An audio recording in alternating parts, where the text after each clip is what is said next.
আসসালামু আলাইকুম। Take and touch চ্যানেলে আরেকটি নতুন ভিডিওতে আপনাদেরকে অসংখ্য ধন্যবাদ। আপনারা জানেন যে আমার চ্যানেলে কিন্তু আমি প্রতিনিয়ত একটা সপ্তাহে একদিন করে লাইভ ভেরিফিকেশনের বিষয় বা অন্যান্য যে সকল বিষয়াদি রয়েছে, অ্যাকচুয়ালি লাস্ট উইকে যে বিষয়টা সব থেকে বেশি অডিয়েন্স রিটেনশন পায় সেই ভিডিওর উপরে কিন্তু আমি প্রতি শনিবার একটা লাইভ প্রোগ্রাম করি। যে লাইভ প্রোগ্রামটিতে আপনারা সবাই সরাসরি আমাকে প্রশ্ন করতে পারেন এবং লাইভে অ্যাটেন্ড হইতে পারেন।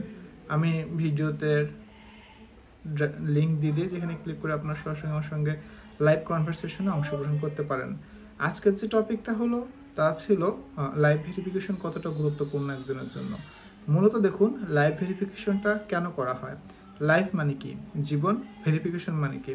যাচাই বাছাই করা। বাংলায় বলে যেটাকে দ্বারা জীবন যাচাই বাছাই করা, কিন্তু অ্যাকচুয়ালি মূলত এটা টপিকটা না। টপিক হলো যখন কোনো ব্যক্তি অ্যাকচুয়ালি ওই ব্যক্তিটা অ্যাকুরেটলি ভাবে জীবিত আছে নাকি মৃত্যুবরণ করেছে, এবং ওই ব্যক্তির সঙ্গে যে কার্ডগুলো তৈরি হয়েছে ওই ব্যক্তির হাতে পৌঁছায় কিনা, অন্য কেউ এখানে প্রতারণার শিকার হয়ে অন্য কেউ এই নাম্বারগুলোতে টাকা নিচ্ছে কিনা ইত্যাদি বহু অংশ বহু বিষয় যাচাই বাছাই করার জন্য কিন্তু লাইভ ভেরিফিকেশনটা হয়। বিভিন্ন কন্টেন্ট ক্রিয়েটর তাদের কন্টেন্টের মাধ্যমে বিষয়টা উল্লেখ করেছে যে প্রতি অর্থ বছরের শুরুতে নাকি লাইভ ভেরিফিকেশনটা হবে। লাইভ ভেরিফিকেশন হবে প্রতি অর্থ বছরের শুরুতে। অর্থ বছর যেহেতু চালু হয় জুলাই মাস থেকে জুন মাস থেকে জুলাই মাস পর্যন্ত একটা অর্থ বছর হয়, জুন থেকে জুলাই, জুন থেকে জুলাই, হ্যাঁ অ্যাকুরেটলি এইভাবে অর্থ বছরগুলো হয়। জুলাই মাসটা হয় নতুন অর্থ বছরে, জুন মানে এই মাসের জুলাই মাস, পরবর্তী মাসের জুন মাস, পরবর্তী বছরের জুন মাস, এইভাবে হয় অর্থ বছর কাউন্টেড। জুলাই মাস যেহেতু নতুন অর্থ বছর, এখান থেকে কাউন্টেড হচ্ছে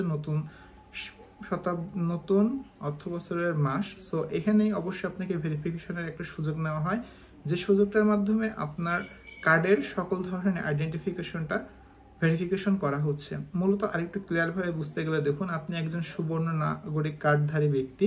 আপনি জানেন যে আপনার কার্ডটা দিয়ে আপনি এখন আবেদন করেননি, কিন্তু প্রতারক চক্র যারা থাকে আপনার পরিচিত মেম্বাররা, তারা আপনার কার্ডটাকে নিয়ে নিজেরাই আবেদন করে দিয়ে ওনাদের নাম্বার দিয়ে রাখলো। এখন লাইভ ভেরিফিকেশনে কিন্তু এই বিষয়টাকে অবশ্যই তুলে ধরা হয়, যে ব্যক্তি ওয়ার্ডে গিয়ে ওই ব্যক্তির সঙ্গে সাক্ষাৎকার নেওয়া হয় যে আপনার কার্ডগুলো পাচ্ছেন কিনা। এইরকম স্পষ্ট জবাবদিহিতা যদি প্রত্যেকটা সেক্টরে থাকে, তাহলে দুর্নীতি করার দুঃসাহস কোনো অধিদপ্তর কোনো অফিসে দেখাবে না। এরকম স্বচ্ছ জবাবদিহিতাই আমরা সর্বদা চাই। যাই হোক, পূর্বে যা হয়েছে ওগুলো বাদ দিয়ে আমরা সব সেক্টরে চাই একদম ক্লিয়ার স্টেটমেন্ট, জবাবদিহিতা।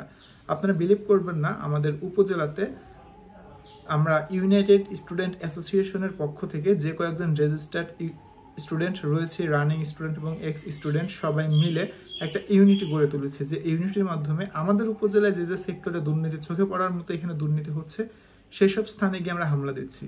আপনারা আমাদের পেজটা ফলো করলে ভিডিওগুলো দেখতে পারবেন। আমি যদি ফেসবুকে ভিডিওটা দেই, ইউটিউবে দেওয়া হয় না। সো আমার এই নামে ফেসবুকে পেজ রয়েছে, যে নামে ইউটিউব চ্যানেলটা। এইরকম যদি আপনারা আপনাদের কমিউনিটি গড়ে তুলতে পারেন, তাহলে কোথাও বিন্দু পরিমাণ দুর্নীতির আর ছত্রছায়া থাকবে না।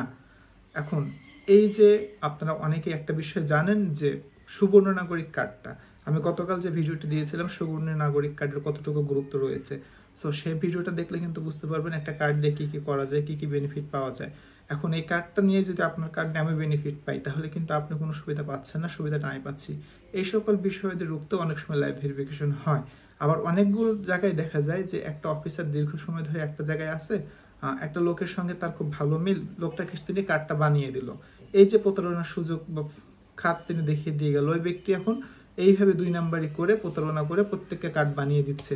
এই সকল বিষয়গুলো ধরার জন্য হলো লাইভ ভেরিফিকেশন প্রত্যেকটা সেক্টরে করা দরকার।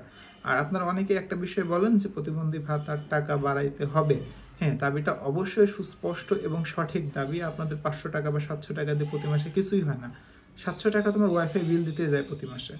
এই 700 টাকায় আপনারা পাচ্ছেন 3 মাসে কত, আর এই কিছু সামথিং 750 টাকা করে যেহেতু দেয়, 2500 বা 2300 বা 2400, যাই হোক এই অ্যামাউন্টে কিছুই হয় না। আপনাদের যে দাবি 5000 টাকা করে দিতে হবে বা কত টাকা করে দিতে হবে আমি এখন দেখিনি এইভাবে, তবে আপনাদের দাবিগুলো কমেন্টে করতে পারেন। ইনশাল্লাহ দেখে ইন্সপায়ার হবো যে অ্যাকুরেটলি আপনাদের দাবি কত টাকা প্রতি মাসে হলে আপনারা বেনিফিটগুলো ভালোভাবে পাবেন। হ্যাঁ, লাইভ ভেরিফিকেশনটা প্রত্যেকটা সেক্টরে কি জন্য দরকার দেখুন। প্রেগনেন্ট ভাতার ক্ষেত্রে অনেকে দুর্নীতি করে, কার্ডগুলো করিয়ে ফেলছে, যদি লাইভ ভেরিফিকেশন সিস্টেমটা চালু হয় তাহলে কিন্তু অবশ্যই বৈধতা পাবে এবং জবাবদিহিতা হবে। আমরা প্রত্যেককে ভাই একটা বিষয় অবগত করতে চাই যে সুস্পষ্ট জবাবদিহিতা সরকার আমরা চাই, যেখানে গেলে দুর্নীতির কোনো ছত্রছায়া পাবে না। যেহেতু বাংলাদেশের সৃষ্টিলগ্ন থেকে দুর্নীতি হয়ে আসছে, তবে আমাদের মনে হয় এই বিষয়টা আমরা কাটিয়ে উঠতে পারবো এবং এই টপিকগুলো বাদ দিয়ে আমরা সুস্পষ্ট এবং সঠিকভাবে দুর্নীতি বিরোধী হয়ে সকল কাজগুলো সম্পাদন করতে পারবো। লাস্ট একটা রিকোয়েস্ট ভাই, আপনারা জানেন যে ভারতীয় বাঁধ ছেড়ে দেওয়ার ফলে বাংলাদেশের উত্তরাঞ্চলে কিন্তু বন্যায় প্লাবিত হয়ে যাচ্ছে। আপনাদের বিকাশে যদি 1 টাকা বা 2 টাকা বা 5 টাকা বা 10 টাকাও থাকে, আপনারা অবশ্যই আজ সন্না ফাউন্ডেশনে কিন্তু সেই টাকাগুলোকে দিতে পারেন। আমি বলতেছি না আমাকে দিতে হবে, সন্না ফাউন্ডেশন ডোনেট করতে পারেন। যদি 1 টাকা 2 টাকা 5 টাকাও থাকে, আপনার 5 টাকাও তাদের লাইফ বাঁচাইতে অনেক উপকারী হবে ভাই।